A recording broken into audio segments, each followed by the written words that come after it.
E assim, hoje, meus irmãos, nós teremos a grata satisfação de ter conosco Ademar Faria Júnior. Ele vem de Linhares, especialmente para essa palestra. Vai vir, daqui a pouco retorna para a sua terra. É com alegria que nós recebemos você aqui, Ademar. Que seja bastante intuído, inspirado. E o tema que ele vai nos falar hoje é a glândula pineal, conexão entre dois mundos. Ademar, a palavra é sua, uma boa fala.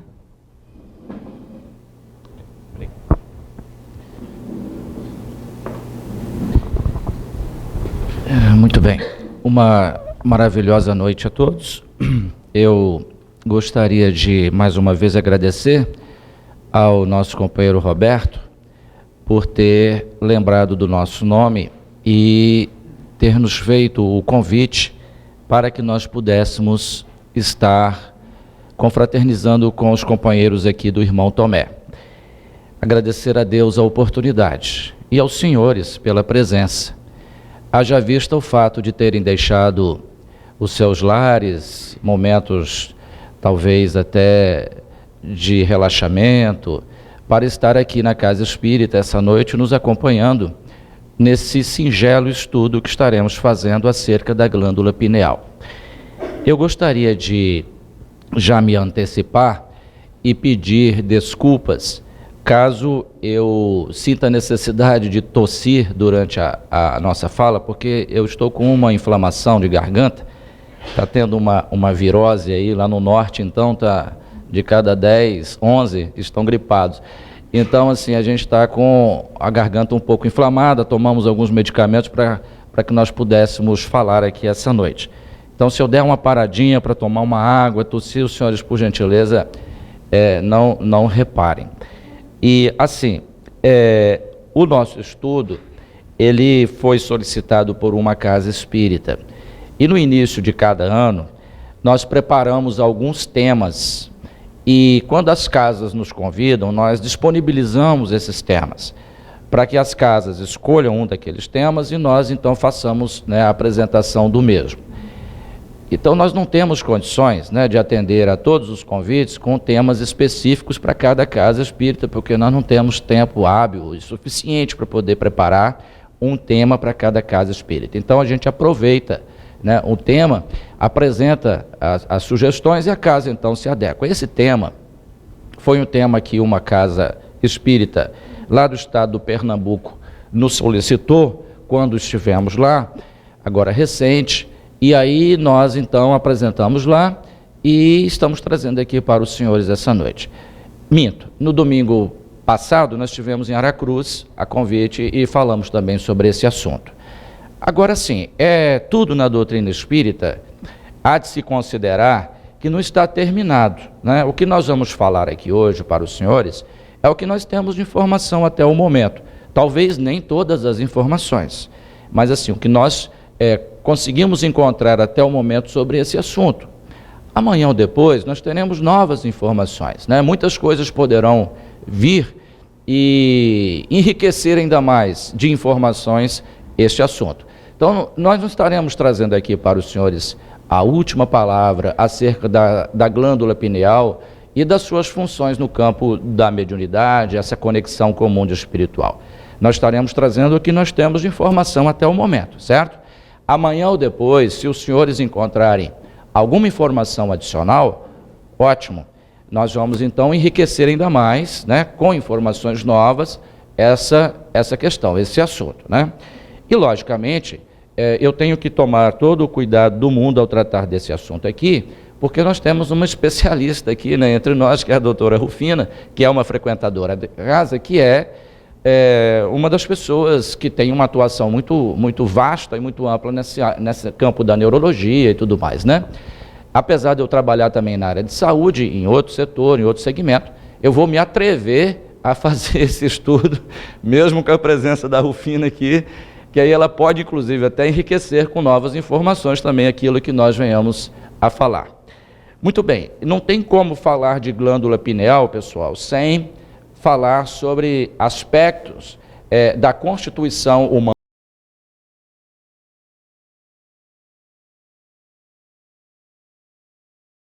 humana, da constituição do nosso corpo espiritual E não tem como fazer uma abordagem sem analisarmos a questão da mediunidade. São coisas entrelaçadas, ok? Então, esse primeiro slide aqui é um slide de referência para que nós possamos compreender o seguinte: aqui nós temos o espírito, o perispírito e o corpo material. Bem, o espírito, no livro dos Espíritos, Kardec, na introdução, fala uma coisa lá que os espíritos chamam a atenção dele. Ele falou assim, que os espíritos são seres imateriais. Os espíritos falaram que não. Nós somos incorpóreos. Nós somos matéria. Os espíritos deixaram bem claro que eles são matéria. Porém, é uma matéria na sua quinta essência, ou seja, uma matéria quintessenciada. É uma matéria num estado tão sutilizado que nós, com os nossos sentidos, não conseguimos detectar, não conseguimos captar. Incorpóreo é o termo mais correto, quer dizer, eles não têm um corpo físico, então eles são incorpóreos. Então, entre nós, existem muitos espíritos. Eles são incorpóreos, eles não têm um corpo material como nós. Eles estão numa dimensão diferenciada, onde a matéria vibra em outra frequência. Por isso nós não os sentimos. E eles estão aqui nesse mundo paralelo ao nosso, porque eles estão numa dimensão diferente, com outro campo vibracional. Então, o espírito, ele pode ser definido assim como uma centelha, como sendo um feixe de luz, sim. Porém, para que ele tenha a sua individualidade, ele precisa de uma forma. E essa forma, ela é fornecida através do perispírito, que é o corpo espiritual. Deixar bem claro, pessoal, que o corpo espiritual ou o perispírito não é uma criação da doutrina espírita. Certo? O termo perispírito, sim, realmente. O termo perispírito foi criado por Kardec. É um neologismo. Kardec dizia assim, para coisas novas é necessário termos novos para bem defini-las. Por exemplo, não tinha o termo espírita, espiritista, espiritismo, perispírito. Não existiam esses termos até a época da codificação da doutrina espírita, que é considerada oficialmente a partir de 18 de abril de 1857, com o lançamento da primeira edição do Livro dos Espíritos. Então, o termo perispírito, sim, foi criado por Kardec, mas a existência desse corpo espiritual, ou melhor dizendo, a crença na existência desse corpo espiritual é muito antiga, muito antiga. Os egípcios já acreditavam e davam nome, Ka ou Bai. Os hindus o chamavam de Linga Sharira. Pitágoras o chamava de Eidolon. As escolas teosofistas de corpo astral. O apóstolo Paulo, na carta aos Coríntios, no capítulo 15, versículo 44 até os 50, ele fala sobre esse corpo espiritual. Aí ele diz, existem corpos celestes e corpos terrestres. Semeia-se corpo animal, ressuscitará corpo espiritual. Então o Paulo faz referência à existência desse corpo espiritual. O que Kardec fez foi aprofundar a sonda da investigação para se tentar entender melhor o funcionamento desse corpo espiritual. E deu um nome, perispírito. Por analogia, ele fez uma comparação com aquela membrana, aquela películazinha que envolve o caroço de um fruto, que se chama perisperma, e aquilo que envolve o espírito seria o perispírito, aquilo que está em volta, em torno do espírito. Então, quando alguém vê um espírito, ele o identifica. Se ele se apresentasse na forma de uma chama, de uma centelha, como é que você ia saber quem era, né? Eu sonhei com o espírito. Ele era como? Não sei, era uma chama, era uma centelha, mas não. Nós identificamos através dos sonhos, por exemplo, né? Quando o nosso espírito entra em contato com outros espíritos do mundo espiritual, através da emancipação da alma, né? Que é quando o espírito se semi-desprende do corpo. Nós podemos registrar essa lembrança, essa memória, na forma de sonho, ok? Nós identificamos esse espírito por quê? Porque ele tem uma forma. Ah, sonhei com meu filho, minha filha, meu pai, minha mãe, um avô, um bisavô, por causa da forma que ele tem. Ou se a pessoa é um médium vidente, ele identifica o espírito ou vê cenas, né, onde o espírito está, por conta do corpo espiritual que ele possui. Então, esse perispírito é que dá a individualidade. E o interessante, pessoal, é o seguinte: esse perispírito, ele é moldado de acordo com as características do mundo onde o espírito habita. De acordo com o mundo onde ele habita, da atmosfera desse mundo, é que são retirados os elementos para a composição desse corpo perispiritual. Então, se nós formos num mundo mais avançado, nós teremos perispíritos mais sutilizados. Se nós formos em mundos mais grosseiros, teremos espíritos com perispírito mais grosseiro. Então, isso varia da condição de cada mundo. Tudo bem até aí? Muito bem. Aí nós temos o corpo fisiológico. Esse corpo que nós arrastamos aqui na face do planeta Terra, que nós carregamos. Esse corpo é a ferramenta de manifestação do espírito no mundo material, certo? É apenas um envoltório bem grosso, de matéria bastante densa, para que ele possa ser percebido nesse mundo, nessas dimensões, nessa vibração da matéria onde nós estamos. E para nos relacionarmos com esse mundo que nos cerca, essa indumentária fisiológica possui sentidos. Esses sentidos mantêm-nos em contato com o mundo que nos cerca. Tudo bem? Então é assim. Por que tem um espírito aqui do meu lado e eu passo a mão e não o sinto? Porque os meus sentidos não me permitem. Os meus sentidos são limitadíssimos. Para termos uma ideia, por exemplo, a nossa audição, ela é muito limitada. Nós só conseguimos ouvir entre o infra e o ultrassom, só nessa faixa. Tem animais aí, nossos amigos desse reino que nós chamamos de inferior, que eu tenho até minhas dúvidas, que eu já vejo o comportamento deles melhor do que de muitos humanos, que eles escutam muito mais do que nós. Tem uma percepção, uma acuidade auditiva muito maior. Os nossos olhos, nós só enxergamos entre o infravermelho e o ultravioleta e achamos que somos melhor, o topo, né? E quantos outros, as aves, por exemplo, enxergam muito mais colorido do que o nosso. Vêm cores que nós sequer imaginamos que existam. Então nós temos limitações e estamos nesse invólucro material assim. Agora, o legal é que esse corpo espiritual, ou perispírito, ele é uma interface, ele está no meio das duas coisas. Ele estabelece uma interligação entre o mundo espiritual, que nós não conseguimos perceber normalmente, porque os nossos sentidos são limitados, e o mundo material, onde nós nos encontramos aqui nesse invólucro material temporariamente. E temos um tempo definido para ficar aqui com ele. Chega uma hora que nós vamos ter que deixá-lo. Então nós temos essa tríade. Nós somos essa tríade: espírito, perispírito e corpo fisiológico, o corpo material. Essa introdução é importante para que nós possamos compreender, né, a questão das interferências da glândula pineal e outros mecanismos da mediunidade também. Ok? Vamos ao segundo aqui. Bom, os senhores sabem que a doutrina espírita, ela possui 3 aspectos, né? Tríplice aspecto: ciência, filosofia e religião.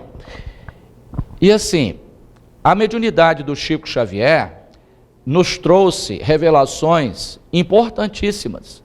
E essas revelações, elas causaram, assim, um choque muito profundo na maneira de se encarar e de se pensar a existência humana. Há mais de 50 anos atrás, o espírito de André Luiz, ele nos trouxe uma informação que ela era contrária aos princípios científicos da época. E isso realmente, assim, incomodou muitas pessoas, e muitas pessoas não acreditaram, essa coisa toda. Qual era esse princípio? Assim, Achava-se que uma célula, a parte mais importante dela seria o núcleo celular. Então vamos tornar a coisa mais simples. Você vai fritar um ovo. Então você pega, quebra o ovo, coloca na frigideira. Você tem ali uma célula, né? A gema é o núcleo. A clara, né, é o citoplasma. Aquela pelezinha que não deixa a clara espalhar pela frigideira toda é a membrana citoplasmática, que delimita ali o citoplasma. Ali é uma célula, está ali. André Luiz, ele veio trazer considerações muito significativas nesse aspecto, que assim, as pessoas criticaram. Hoje, nos simpósios mais importantes aí que tem, ligado à física quântica e espiritualidade, os grandes nomes aí, você paga caríssimo para ir lá assistir um simpósio desse. Você chega lá, os caras parecem que leram as obras de André Luiz, você fala, mas peraí, esse trem aí eu vi lá na Casa Espírita.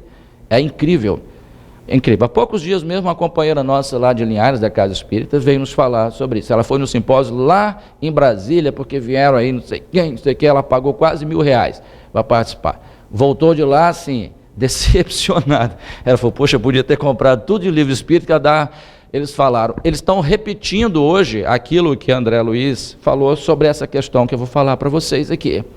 Onde ele veio esclarecer o seguinte, afinal, eu falei antes que nós temos um espírito, um corpo espiritual e um corpo físico. Tá, e tudo bem. Mas nós temos que entender como é que nós estamos ligados a esse corpo físico. A gente pode soltar dele, pode se separar, como é que é isso daí? Então, ele veio equacionar isso e mostrar, olha, de cada uma dos trilhões de células que nós temos no nosso corpo, cada uma dessas células é ligada ao perispírito, ao corpo espiritual. E essa ligação se dá numa organela, né, uma estruturazinha na célula, chamada centríolos, essa branquinha aqui, ó. Dentro dessa estrutura branquinha tem essa outra aqui, ó, chamada de microtúbulos. Então, o corpo espiritual, ele fica ligado nesses centríolos, e dentro desses centríolos tem os microtúbulos. Biologicamente, os centríolos têm a função de promover a divisão celular, ok? Então, olha só, em cada célula, o nosso perispírito está ligado mais fortemente nesses centríolos da célula. E quem faz a cola, a adesão, a adesividade disso, é o fluido vital. O fluido vital é um combustível, que quando nós estamos sendo preparados para o processo reencarnatório, ele nos é fornecido numa quantidade exata para a nossa permanência aqui na Terra. Então, assim, ó, você está programado a ficar 40 anos lá na Terra, aí recebe uma quantidade X de fluido vital. Você vai ficar 100 anos, 80, 70, aí já tem gente pensando assim, não dá para prolongar esse negócio, né, ficar mais tempo. Pois é, dá para encurtar também, que é o que a maioria de nós estamos fazendo, né? Dá para encurtar, e a maioria faz isso. Bebida, né, em excesso, fumo, sexolatria, perde noite de sono, todos os exageros, eles consomem uma cota a mais de fluido vital. Agora, se a pessoa leva uma vida mais regrada e acaba se dedicando exponencialmente ao desenvolvimento da caridade, do bem, ela pode prorrogar seu tempo de existência aqui na Terra.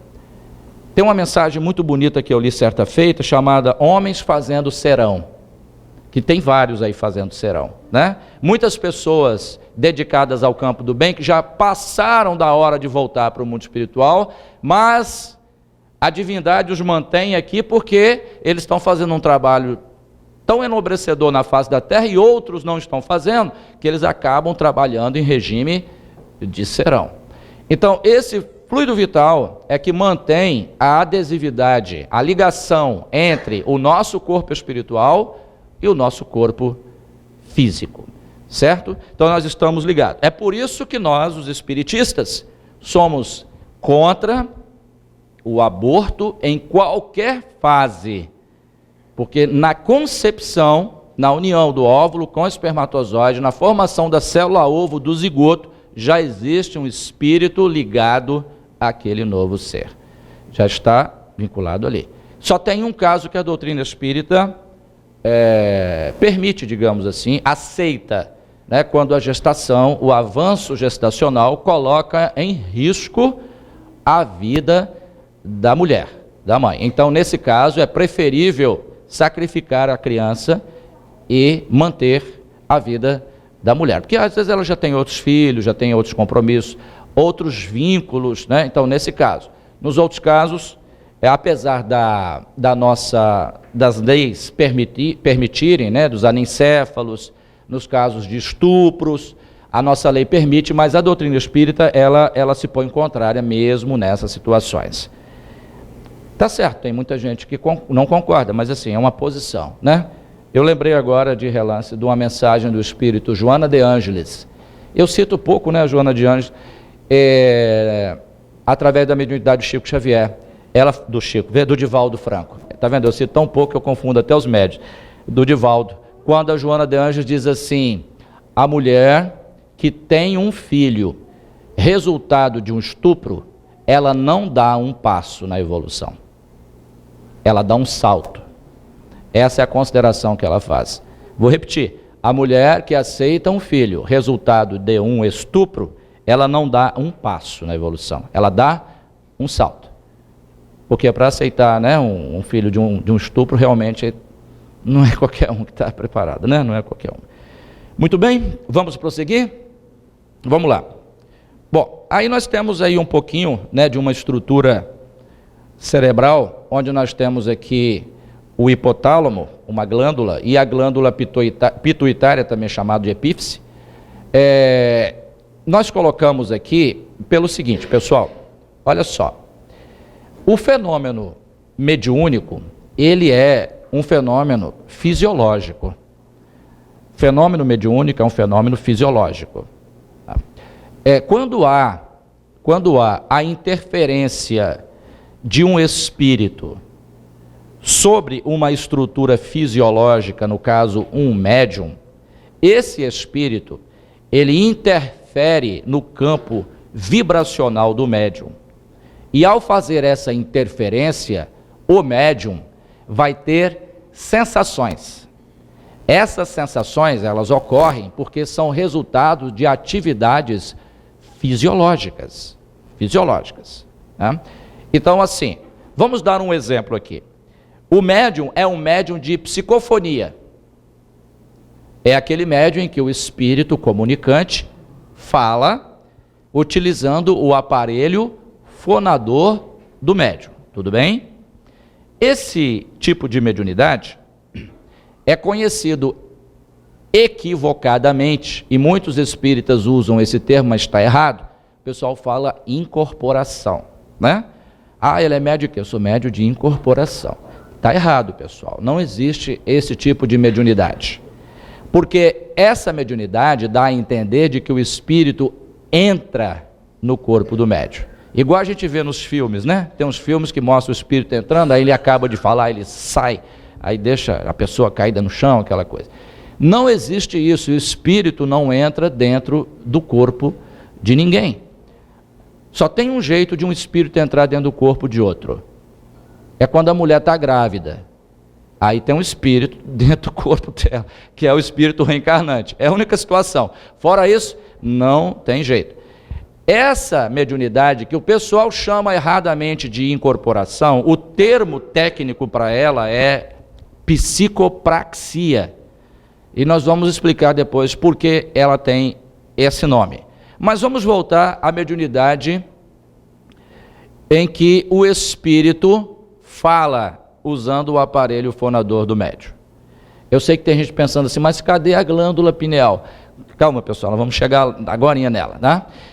É o seguinte, o espírito se aproxima, ele interfere sobre a estrutura do médium, tem que haver uma sintonia entre eles, para que haja a comunicação, senão não consegue. Lá na minha cidade tem uma rádio FM que eu adoro, que ela é uma rádio dessas rádios mais simples e tal, né? 87,9 a frequência dela. Pronto. Se eu botar 90, não pega a rádio. Se eu botar 85 também não pega, 87,9. Isso chama-se frequência. O intercâmbio mediúnico tem que ter frequência, sintonia. Na hora que sintoniza o espírito com o médium, ocorre a manifestação mediúnica. Um detalhe, toda manifestação mediúnica ela é precedida de um transe. Esse transe ele acontece em 3 graus. O primeiro grau é o transe superficial. O transe é um estado anômalo da consciência. É um momento em que a consciência ela sofre uma pequena anomalia. O transe superficial é aquele transe em que o médium ele sabe tudo o que está acontecendo ao seu derredor. Ele tem ciência da manifestação. É uma das mais complicadas essa. Porque o médium ele tem dificuldade em aceitar que ele está sob a interferência de um espírito. Ele acha que é ele. É a mais complicada de todas. E existe um intermediário, que é o hipnogógico, é um estado de semilucidez. O médium, ele está assim, meio no estado entre o sono e a vigília. Meio, vou um termo que a gente usa assim, um meio sonso, né? Meio bobo, assim, meio grogue. Esse é o estado de semilucidez, hipnogógico. E tem o profundo. O transe profundo, o médium apaga. Não lembra de nada. Quando ele volta do transe, é que ele tem ciência do que aconteceu durante a manifestação mediúnica. Então, toda a atividade mediúnica é precedida do transe, que pode ter superficial, hipnogógico ou profundo. Sempre. Agora, esse transe ele pode acontecer naturalmente ou pode ser induzido. Induzido. Então, por exemplo, ao sentar em uma mesa de trabalhos mediúnicos, a própria oração, a própria prece já pode funcionar como um elemento de indução do transe.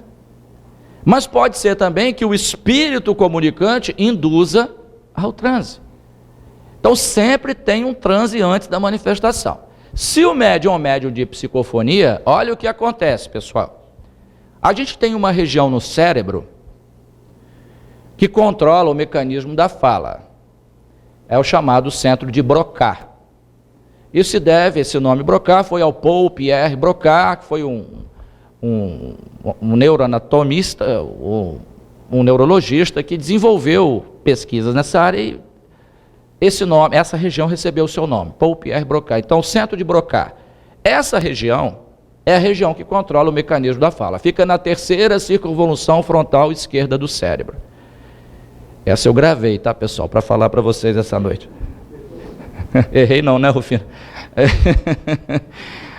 Então, suponhamos que a pessoa tenha um acidente vasoencefálico, que o pessoal chama de AVC, vaso cerebral, né? Um derrame, tá? Pode ser por um derramamento sanguíneo nessa região, ou pode ser isquêmico, né? Uma falta de oxigenação nessa região. Pronto, aquela região ficou lesionada. Ela perdeu o controle da fala. O aparelho fonador dela está ótimo, maravilhoso, mas ela não tem o estímulo, não consegue fazer a indução. Olha só o que acontece na hora da manifestação com um espírito e o médium é de psicofonia. Ocorre o que se chama, na doutrina espírita, de dissociação psíquica. Aquela região, ela se dissocia psiquicamente. Ou seja, é como se o indivíduo perdesse momentaneamente o domínio sobre aquela região. Abre-se um canal de comunicação.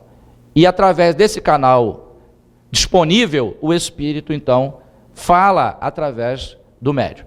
Aí alguém pode pensar, caramba, mas então, peraí, o espírito tem que saber disso tudo na hora de manifestar? Não, nada.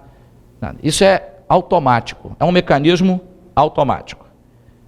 Ele não precisa saber de nada disso. A gente que na doutrina espírita sabemos que se processa dessa maneira. O médium vidente, por que ele começou a ver os espíritos ou cenas do mundo espiritual?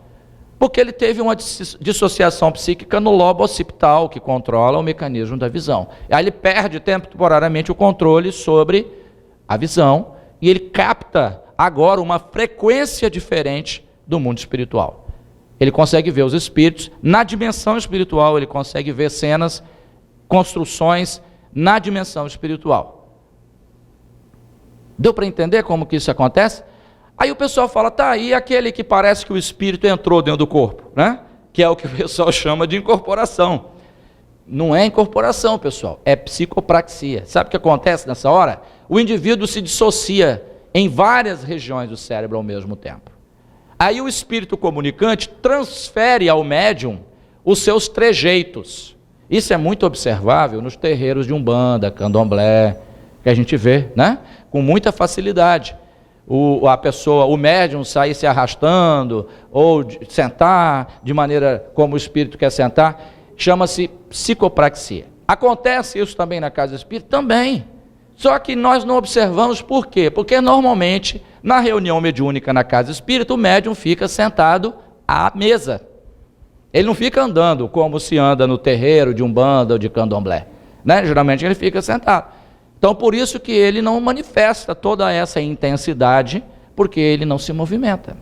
Basicamente é isso. Então, o termo correto é a psicopraxia. Então, o fenômeno mediúnico é um fenômeno fisiológico, por uma interferência de um espírito, que agora está no mundo espiritual. O nosso corpo, ele reage fisiologicamente. Veja, quando o espírito se aproxima da gente, porque todos nós somos médiuns, todos, Kardec definiu que todos somos, porque todos sentimos em maior ou menor grau a presença dos espíritos. Tem aquele que é médium ostensivo, que a manifestação acontece mais intensamente, e tem aqueles que sentem um arrepio, né? Ai, tem alguma coisa aqui perto, me arrepiei todo. É uma sensação fisiológica. Então, essa presença do espírito induz reações fisiológicas. E hoje nós temos uma explicação, inclusive mais moderna, né? Falando sobre a existência dos neuropeptídeos, né? Que muitos chamam de moléculas da emoção, da sensação e vários nomes, né? Que os pesquisadores têm dado.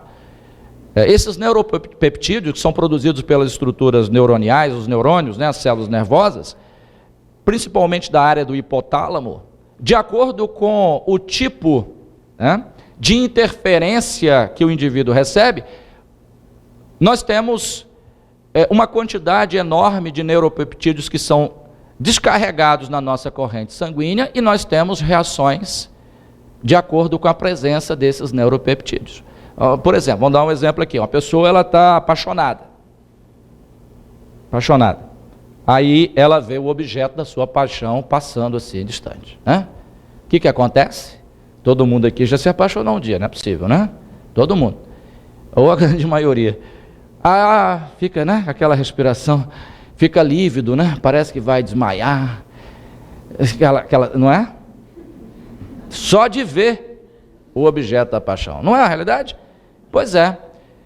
O que nós tivemos? Uma visão, a retina recebe, o nervo óptico encaminha para o lobo occipital, nós temos a formação daquilo e derrama-se na corrente sanguínea neuropeptídeos que vão causar uma sensação particular e própria daquele tipo de interferência que nós estamos sofrendo. Durante a manifestação mediúnica, ocorre essa interferência também, o nosso organismo reage, tem médiuns que ficam exasperados, querem quebrar a mesa toda, tem que conter, outros são tão calminhos que você quase tem que encostar o ouvido para poder ouvir o que ele está falando. São reações das mais diversas e mais diferentes possíveis. Agora, tudo bem, nós estamos falando de um polo, o mundo espiritual, o outro polo, o mundo material, espíritos, médiuns. Tá, e quem é que fica no meio dessa história? Quem é que faz essa intermediação? Quem é que abre esses canais? Quem é que permite esse tipo de interferência? Como isso acontece? É aí que nós chegamos, então, na questão da glândula pineal. Tudo que eu for falar aqui, como volto a dizer aos senhores, não é um assunto encerrado. Muitas coisas ainda teremos a adicionar em relação a isso. E, inclusive, tem uma referência hoje muito importante, que é um pesquisador, o Dr. Sérgio Felipe de Oliveira, né? É um pesquisador espírita, um neurologista lá da Universidade de São Paulo, que ele é de renome internacional e ele tem assim estudos bem profundos acerca da glândula pineal. Graças a ele, por exemplo, nós temos aí estudos mais avançados, onde nós temos aqui uma microscopia da glândula pineal, né, em dissecação de cadáveres, e ele descobriu que elas são formadas por cristais de apatita, ok? Aqui nós temos, olha, uma tomografia do cérebro, a glândula pineal aqui, ó, ela fica bem no meio da nossa estrutura cerebral. Se nós pudéssemos pegar o dedo indicador assim, ó, e enfiar aqui, ó, nessa posição aqui, até aqui no meio, nós encontraríamos a glândula pineal. Então ela fica bem no centro ali da nossa estrutura cerebral. Esses cristais de apatita são os mesmos encontrados na nossa estrutura dentária, na formação dos nossos dentes. Então, a glândula pineal era o seguinte, até bem pouco tempo, a função dela estava restrita à liberação de hormônios para a identificação ou da estruturação da sexualidade. Funcionaria aí até os 7, 8 anos, 9 anos mais ou menos, né? Depois ela se calcificaria e perderia a sua função. Hoje nós sabemos muito bem, através das pesquisas que têm avançado nesse campo, mais nesse aspecto da espiritualidade, que não é pelo fato dela se calcificar que ela perde a sua função. Assim, melatonina é o nome do hormônio que ela libera no nosso organismo. Inclusive, assim, está uma febre hoje de tomar melatonina, né? A Anvisa não liberou no Brasil, mas o pessoal compra dos sites aí americanos, é melatonina igual tomar água, né? Para melhorar o ciclo do sono, porque a melatonina, ela controla o ciclo circadiano do sono. E tem outros benefícios também, mas só que a gente tem que tomar cuidado com isso, né, pessoal? Porque toda vez que nós colocamos uma droga sintética, nós estamos dizendo para aquela estrutura do nosso corpo que produz, a gente diz o seguinte, olha, já tem o suficiente, pode parar de fabricar. Então a gente não sabe até que ponto isso seja interessante. Então o pessoal está tomando assim, né, desregradamente a tal da melatonina. Okay? Bom, ela libera então, ele libera a melatonina, é o hormônio produzido, né, pela glândula pineal. Com relação à calcificação, não é porque ela calcifica que ela perde a sua função. Os nossos dentes, por exemplo, quando nós estamos na fase do dente de leite, né, a gente está perdendo o leite, a mãe da gente está puxando o dentinho com aquelas linhas, né? A minha fazia isso direto, ela sempre me enganava, sempre conseguia arrancar. E aí a gente tira. Depois que a gente tem o processo de formação definitiva, que ele está calcificado, nós temos a função agora própria para os nossos dentes. Então, a glândula pineal, quando ela se calcifica com essas estruturas de cristais de apatita, há uma percepção de que ela funciona agora como uma estrutura de intermediação entre as vibrações eletromagnéticas dessas dimensões espirituais e o corpo físico. Ela intermedia essa vibração e produz reações neuroquímicas no cérebro. Então ela funciona como essa porta de ligação entre a interferência dos espíritos e produz, então, reações neuroquímicas a partir das glândulas específicas que vão liberar neurotransmissores e outras coisas mais no nosso organismo. Outro fato curioso sobre a glândula pineal. Segundo as pesquisas mais recentes, mostram que ela tem uma percepção de tempo, o que as nossas outras glândulas não possuem. Então, por exemplo, olha só, qualquer tipo de interferência luminosa sobre a glândula pineal existe. Então, a gente sabe assim, por exemplo, durante o dia que nós estamos recebendo luz, ela está quietinha. Quando nós vamos dormir, nós paramos de receber luz através da nossa retina, é que ela começa a sua função de liberação da melatonina, certo? Então ela tem esse ciclo. Outro fato, ela sofre interferência, por exemplo, dos raios luminosos da lua. Vocês querem ver uma coisa? Quantos dias tem um ciclo menstrual da mulher? 28? É o mês lunar, 28 dias. A gestação normal são quantos meses? Eu ia falar, são quantos? 9 meses. Quantos meses? 9. É um ano lunar. Ela recebe essa interferência desse astro, no caso desse satélite natural, e de demais astros, como por exemplo o Sol. no fornecimento da luz durante o dia. E a escuridão, a ausência. Esse ciclo, esse ritmo de tempo, quem determina no nosso organismo é a glândula pineal. Então ela abre um canal de comunicação em relação à interferência, controle de tempo, de ritmo biológico no nosso corpo, e no aspecto da mediunidade, ela é como se fosse o canal de comunicação entre esses dois mundos. O médium é como se fosse uma árvore, né? Uma árvore onde ele tem a sua copa aberta em direção ao universo. Qual a parte mais importante nesse mecanismo? O tronco da árvore, que tem que estar bem firme, bem fixo. É a identidade do médium. Porque o primeiro espírito que nós médiuns temos que receber, sabe qual é? O primeiro espírito tem que manifestar. O nosso. O nosso. Se nós não soubermos quem nós somos, nós não teremos como desenvolver as nossas aptidões mediúnicas, porque se nós não sabemos quem somos, nós estaremos sujeitos à interferência de qualquer espírito, sem controle nenhum de qualquer tipo de informação que o espírito veicule. Então essa estrutura, a estrutura mediúnica, ela tem que estar bem arregimentada, primeiramente, na compreensão da nossa estrutura individual, como seres humanos. Essa glândula, ela abre esse mecanismo da interferência e reage sobre a nossa estrutura, produzindo reações neuroquímicas no nosso cérebro. E aí nós temos as manifestações físicas ou fisiológicas da mediunidade. Então aqui nós temos a microscopia dos cristais de apatita, que fazem essa conexão. É como se eles vibrassem, estabelecessem essa conexão. Ela é pequenininha, né? O tamanho aí de um caroço de ervilha aproximadamente. Nós poderíamos estabelecer um paralelo com o telefone celular. Você pega um telefone celular, você liga, aí você fala, o aparelho pega a voz, transforma em sinais eletromagnéticos, manda para uma torre chamada Herb, essa torre pega e transmite lá para o telefone. Aí a pessoa ouve você falar.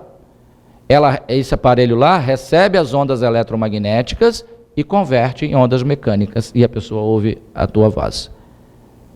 Vejam, a comunicação se deu através de ondas eletromagnéticas. Essas ondas eletromagnéticas são as interferências que nós recebemos sobre vários aspectos e a interferência dos espíritos sobre nós durante a manifestação mediúnica. E ela estabelece, então, essa conexão.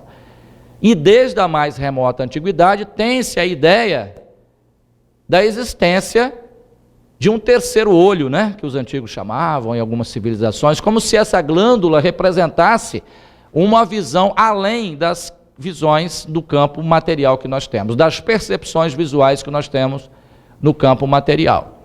E os egípcios, sempre os egípcios, na sua condição de um dos povos mais avançados que já esteve na face deste planeta, ao realizarem dissecações em cadáveres, eles traçaram paralelo entre a estrutura da glândula pineal com os seus hieróglifos, né, os seus registros gráficos, com estruturas muito semelhantes ao que seria a estrutura da pineal. Também eles, nos seus rituais, nos templos sagrados de Ísis, principalmente, no Egito, também de Osíris, eles consideravam esse momento em que os seus sacerdotes entravam em transe mediúnico, consideravam a ação dessa estrutura como a produzir esse tipo de manifestação. Agora, se os senhores me perguntarem como eles chegaram a essas conclusões, aí é complicado, porque eles desenvolveram diversos estudos em tantas áreas e eles trouxeram tantas informações que a gente não sabe muito bem. Aí tem várias teorias, né? Dizem que extraterrestres vieram, falaram com eles, nós sabemos, já fizemos até esse estudo aqui, que eles eram espíritos que vieram da constelação de Cocheiro, né? E de lá, quando emigraram para a Terra, formaram a raça egípcia, como formaram os arianos, os hindus e os israelitas, que foram as 4 raças, segundo as anotações do Espírito Emmanuel no livro A Caminho da Luz. Então, essa glândula, segundo nós estamos percebendo, os estudos sobre ela nos mostrarão muito mais coisas que nós ainda não conseguimos perceber, né? Não temos ainda uma informação muito detalhada a respeito. Mas os estudos estão avançando, né? E esses estudos vão propiciar que nós, os estudiosos da doutrina espírita, possamos fazer uma intermediação melhor entre a questão da manifestação da mediunidade, como ela se processa de maneira mais intensa na nossa estrutura fisiológica. O que nós temos hoje já nos dá uma visão bem interessante desse mecanismo. Recentemente eu fui visitar um terreiro de Umbanda lá em Linhares, onde a minha irmã frequenta, e é interessante porque quando você começa a ter essas informaçõezinhas que a doutrina dá, você senta assim e fica olhando, né? E aí você consegue, nós conseguimos entender melhor o que está acontecendo ali, né? Como que a coisa está processando. A gente começa a olhar assim com olhos, né, diferenciados. Aí você vê o caboclo ali, né, se movimentando e tal, aí você já começa a entender que houve uma interferência do espírito, que o espírito não está dentro do corpo, mas sim está ali próximo. A glândula pineal abriu esse canal de comunicação, ele está puxando uma perna, ele está trazendo, né, uma ideia de que aquilo é uma maneira dele se identificar como aquele caboclo, ele é conhecido daquele jeito, ou ele senta de um jeito, ou ele fala de uma maneira. Então o espírito está transferindo isso. Por quê? Porque são reações neuroquímicas do cérebro que produzem esse tipo de movimentação no corpo do médium. Então a gente começa a entender a coisa com mais detalhe. Por isso que a doutrina espírita fica sempre nos convidando à pesquisa, ao estudo, à leitura, à análise, né?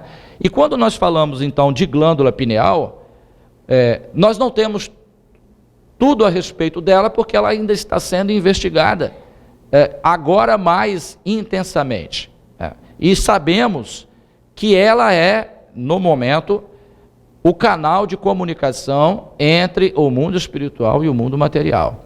Ela é que faz essa intermediação entre o espírito comunicante, e aí ela induz a nossa estrutura cerebral, as glândulas, a terem reações neuroquímicas, e essas reações neuroquímicas promovem, né, gestos, promovem articulações de membros, promove a fala, enfim, todas as reações normais advindas de uma interferência. É como eu estava conversando com a doutora Rufina ali, né, ela falando sobre os estímulos em regiões próprias do cérebro, né, estimula uma área, é relacionada a isso, estimula outra área, relacionada àquilo, né? Então essas estimulações, esses estímulos, no caso da mediunidade, é que vão dar a caracterização da manifestação mediúnica. Quem faz o trabalho socorrista na casa espírita, por exemplo, no campo das desobsessões, já percebeu isso com muita intensidade. Quando há a manifestação de um espírito, um irmão, né, ainda revoltado, ainda rebelde, como é que é a reação dele sobre o médium na manifestação, tá? Ele transfere para o médium toda aquela sua condição psíquica. É muito comum os médiuns narrarem, por exemplo, que ao receberem uma manifestação de um espírito, de um suicida, por exemplo, de um irmão nosso que resolveu, né, partir através do suicídio, que elas sentem, né, tem a sensação muitas vezes de gosto de sangue na boca, tem a sensação muitas vezes de um mal-estar, ou sentem a estrutura da garganta assim ser constrangida, né, apertada. Então nós percebemos esses tipos de reações. Por quê? Porque são reações neuroquímicas na nossa estrutura cerebral. A pineal abriu o canal de comunicação e essas regiões elas são ativadas pela manifestação do espírito. Por que tem que existir isso? Porque não tem como. Eu não posso, por exemplo, um espírito não pode chegar aqui, os que estão aqui no ambiente, e pegar esse copo e levantar o copo e me dar aqui para eu beber água. Eles não podem fazer isso, a não ser que alguém libere ectoplasma aqui no ambiente. Se alguém liberar ectoplasma em uma quantidade suficiente para a movimentação de objetos, aí tudo bem. O ectoplasma é que faz essa intermediação, né? Agora, normalmente, eles não podem fazer isso. Então, para que haja a interferência deles sobre a matéria, tem que ter o ectoplasma, para poder mover objetos. Mover objetos. Os senhores já viram aqui essas casas, né? Onde o colchão pega fogo, onde os objetos são lançados para lá e para cá, faca, isso, que os alemães deram o nome de poltergeist, né? É porque alguém ali na casa libera ectoplasma. Mas tira alguém da família que tem a ectoplasmia, o fenômeno para. Bota a pessoa dentro da casa, começa tudo de novo. Então, o ectoplasma funcionou como a intermediação. Assim como o espírito comunicante, se ele quer falar através do médium de psicofonia, tem que haver algo que intermedia isso. Quem faz essa intermediação, essa ponte de conexão? A pineal. Ela que fornece esse campo. E aí, de acordo com a interferência do espírito, existem as reações neuroquímicas para tanto. Então, a pineal, ela é esse elo de conexão entre os dois mundos, o mundo espiritual e o mundo material. Uma glândula que ainda está sendo investigada com mais detalhe, com maior profundidade, e que com certeza teremos novidades a respeito da mesma. O que sabemos no momento é a sua forma, do que ela é formada, dos cristais de apatita, a liberação, né, da melatonina, que é o hormônio que ela libera, esse ciclo, ela controla o ritmo biológico, esse ciclo do nosso organismo, por interferência da luz, o ciclo circadiano, o ciclo do sono, que também ela é responsável em controlar isso. E no aspecto mediunidade nós estamos avançando aí para novas descobertas no campo da sua função sobre a mediunidade humana. Então, companheiros, o que nós tínhamos para apresentar para os senhores sobre a pineal era isso.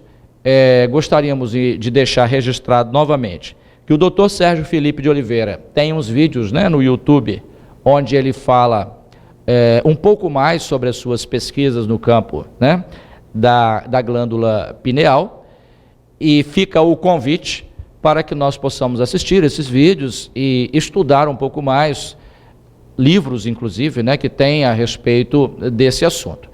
Amanhã, quem sabe, nós poderemos, numa nova oportunidade, trazer mais e melhores informações a respeito dessa glândula, que está sendo investigada, né, de uma forma mais intensa na atualidade. O que nós gostaríamos, nesse momento, de salientar é que a nossa saúde de natureza espiritual, para que nós possamos desenvolver o nosso trabalho no campo da mediunidade, porque todos nós somos médiuns, né, de maneira mais eficaz e mais intensa, é que vale ser ressaltado nessa noite. Não adianta nada nós ficarmos falando aqui sobre a formação da glândula pineal, né, a sua estrutura e o fenômeno mediúnico em si, se nós não buscarmos na doutrina espírita os elementos da nossa transformação interior. Isso é o que mais vale a pena, na verdade, companheiros, porque amanhã ou depois a gente vai embora, né? E aí vai ficar a glândula pineal para trás, porque ela vai ficar no nosso corpo. Mas nós espíritos, vamos embora daqui. E quando nós fizermos isso, vai ser bem legal que nós consigamos fazê-lo de uma forma bem melhor do que quando nós aqui chegamos. Então a gente faz essas avaliações, né? Será que hoje eu estou melhor do que ontem? Poxa, eu errei, mas vou tentar acertar, sem autocobrança pessoal, né? Sem autopunição. Vamos fazer o que dá para fazer. Vamos fazer aquilo que dá, que está ao nosso alcance, que as nossas forças permitem. Porque senão a gente entra numa condição assim de ficar se cobrando demais, se punindo demais, né?